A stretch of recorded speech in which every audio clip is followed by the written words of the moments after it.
Une entreprise espagnole révèle l'implication de hauts généraux algériens dans des actes de corruption et de malversation financière.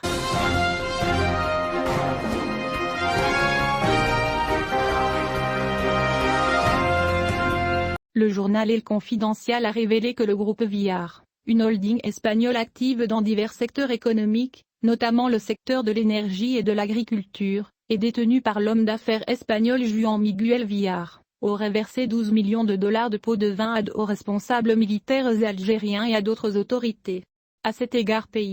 le journal espagnol, qui a rapporté la nouvelle de ses sources, a ajouté que la société espagnole avait l'intention de payer 12 millions de dollars aux responsables militaires algériens, notant que selon une enquête judiciaire, le processus est entaché de déséquilibre, car les comptes liés à l'opération sont fictifs afin d'obtenir des actions de société nationale. Selon l'enquête menée par le juge d'instruction N-5 de la Cour nationale espagnole, 3 responsables algériens sont impliqués dans cette affaire de corruption, et il s'agit d'un homme d'affaires algérien nommé Omar Rougi, SAP, célèbre pour ses liens étroits avec les autorités algériennes, et le général Mamou Aouda, frère du colonel Salim Aouda, et enfin le général Othman Baloul, décédé en 2013. Les faits de ce processus remontent à 2003, lorsque le groupe Villar Mir a approché des responsables algériens pour acquérir 66% des actions de l'entreprise publique algérienne Fercial via sa filiale Fertiberia. Le milliardaire espagnol,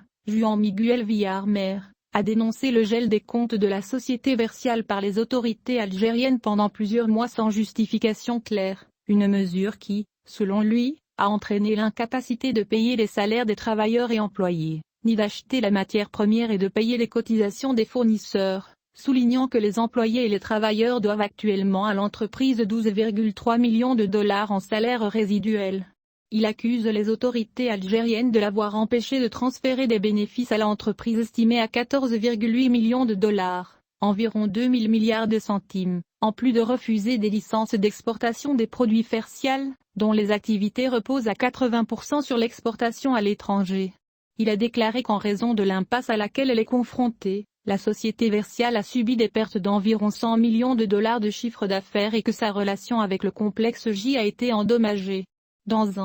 La mer norvégienne, qui est le principal client de l'entreprise, importe des engrais estimés à 80 millions de dollars par an.